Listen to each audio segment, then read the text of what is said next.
Elden Ring é o exemplo perfeito de como contar histórias é um ato tão profundamente humano que a gente ainda conta as mesmas histórias de milênios atrás. A árvore do mundo, a serpente que a tudo devora, a divindade que destrona um panteão anterior para ascender ao poder, todas essas coisas não parecem familiares demais para você? Aí você deve estar pensando, tá, histórias se inspiram em histórias desde sempre. Na fantasia isso é muito mais visível. E daí, o que isso tem de especial? A questão é que Elden Ring não é uma história de fantasia comum, mas uma espécie de reinvenção das grandes épicas do mundo antigo. É a história de povos e linhagens, e não de indivíduos. Por mais que algumas figuras recebam mais destaque que outras, nenhuma delas é a razão da história estar sendo contada. É uma história moldada por grandes acontecimentos, grandes feitos em batalha, pela busca pela glória e pela graça divina. Tá, mas um livro tipo Senhor dos Anéis não tem isso tudo? Sim e não. Senhor dos Anéis também funciona como uma espécie de releitura de um tipo mais antigo de narrativa. No caso, os romances de cavalaria e lendas arturianas, que traziam essas ideias de lutar em nome de um senhor, tanto mundano quanto divino, resgatar donzelas e tudo mais. E falando em lendas arturianas, sabe em que obra figuras importantes se encontram em torno de uma mesa redonda? Mas a questão é que O Senhor dos Anéis ecoa ideais bem mais recentes e predominantemente cristãos, como a ideia de deuses perfeitos e imaculáveis e o maniqueísmo, ou seja, a existência de bem e mal claramente indistinguíveis. Elden Ring vai tratar de deuses imperfeitos, com vícios, paixões e desejos, que têm nos mortais uma força para manipular e moldar a sua vontade. E essas figuras, tanto as mortais quanto as divinas, também servem a propósitos muito menos universais que o bem e o mal. Isso é exatamente o que acontece na Ilíada de Homero, que começou a circular por volta de 800 Oi, a.C. se você ainda não conhece a Elixir, a gente é uma editora focada na publicação de livros nacionais de ficção de gênero, fantasia, ficção científica, horror, esse tipo de coisa. Se você se interessa por esses temas, eu te convido a dar uma olhada nos nossos livros e também na Alquidemia, que é o nosso clube gratuito de leitura e escrita. Agora, de volta ao tema do vídeo. A Ilíada conta a história da guerra entre Troia e uma união de diversas cidades gregas. A guerra reúne grandes reis, guerreiros e heróis, e os próprios deuses intervêm o tempo todo, cada um ajudando um lado. Te parece familiar? Bom, que tal, então, a imagem do maior guerreiro de todos, com sangue divino correndo nas veias, que vê na própria ira sua força e sua ruína? Que tal um irmão mais velho, que é um grande guerreiro, protegendo um mais novo que não é tão dado assim à batalha?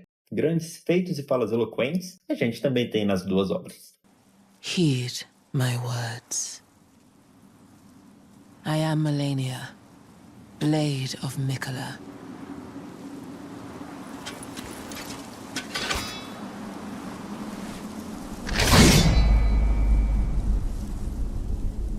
And I have never known defeat. Do mesmo modo, também eu, se igual destino me foi preparado, haverei de jazer quando morrer. Agora escolho o glorioso renome, diz o Aquiles. Mas em vez de temas específicos, vamos falar um pouco de temas maiores, universais, que estão presentes nas duas obras. E o primeiro deles é o pandeterminismo. A noção de que o nosso destino já está traçado por uma força maior, inexorável aos mortais, parte do próprio cosmos. Em Elden Ring, até tem uma força divina com esse nome, a vontade maior. Na época grega, os deuses são esses agentes dos destinos humanos, e o que os oráculos preveem se torna um destino inevitável. Nas duas obras, as estrelas têm um papel central. Os gregos já viam as estrelas como responsáveis pelo destino, e isso é levado tão literalmente em Elden Ring que o general Radan parou as estrelas no céu para impedir o destino de se concretizar. Outro tema de Elden Ring, que era muito presente na literatura clássica grega, é o de linhagens dividindo o mesmo destino. A miséria, o desespero, o fratricídio. Os filhos de Marika são um excelente exemplo disso. Godwyn, o Áureo, teve a alma assassinada pela própria meia-irmã, Honey, e seu corpo se tornou uma praga que assola o mundo. Malenia, a espada de Miquela, nasceu como hospedeira de um deus externo, que, eventualmente, foi transformar ela numa arma insana de destruição em massa, responsável por ferir e enlouquecer irreversivelmente o próprio irmão Radan. Miquela, o bondoso, obcecado pela ideia de pacificar o mundo, subjugou deuses e mortais com um opressor controle mental. Mesmer, o empalador, Foi enviado pela mãe numa cruzada genocida nas Terras das Sombras e por ela foi deixado lá para sempre, apagado da história. Radan, o flagelo estelar, enlouquecido pela podridão até se tornar uma besta irracional, quando finalmente morre, é trazido de volta do mundo dos mortos para servir a Míquela contra a própria vontade. Não é muito diferente da linhagem do rei Laio de Tebas na tragédia clássica grega. Laio recebe do oráculo a previsão de que seu filho o mataria e se casaria com a própria mãe. Com medo disso, quando seu filho nasce, Laio o abandona para morrer, mas a criança é resgatada por pastores de ovelhas e adotada pelo rei Pólibo, de Corinto, que batiza a criança de Édipo. Já adulto, Édipo recebe do oráculo a previsão de que mataria seu pai e se casaria com a mãe. E pensando ser filho de Pólibo, foge para esse destino não se concretizar. Tempos depois, ele mata um homem numa briga sem saber que era Laio, seu verdadeiro pai. Então, ele vai morar em Tebas e lá se torna rei e se casa com Jocasta, a viúva de Laio, sem saber que ela é sua mãe. Édipo tem 2 filhos e 2 filhas com ela, Etéocles, Polinices, Ismena e Antígona.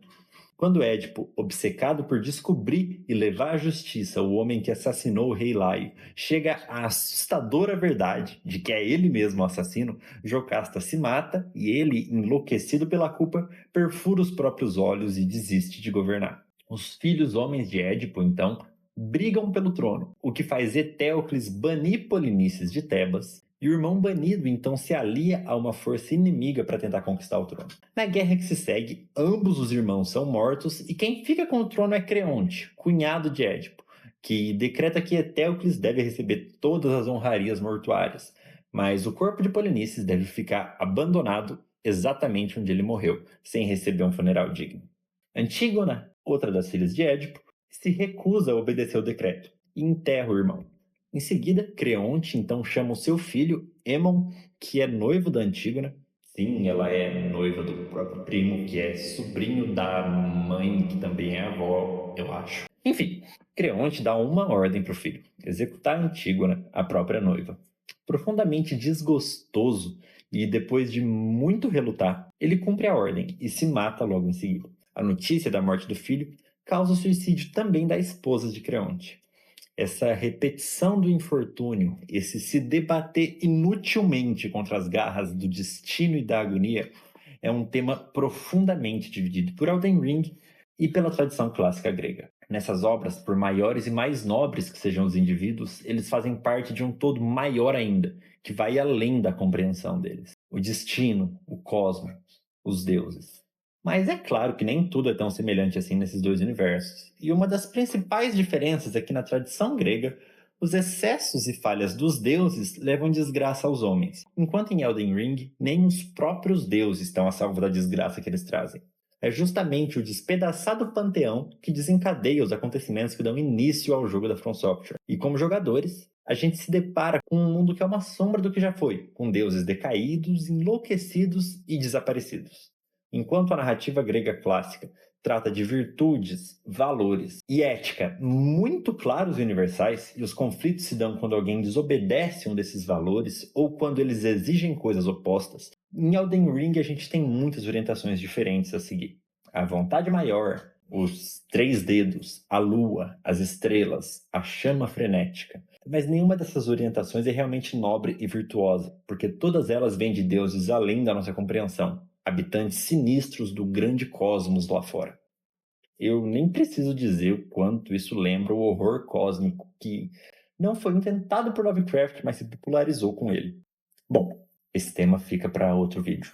O que importa aqui é que histórias envelhecem, e com isso a gente deixa de se conectar com algumas partes delas, enquanto outras partes passam a significar uma coisa diferente. Mas isso não impede que a gente continue apreciando e ressignificando essas histórias.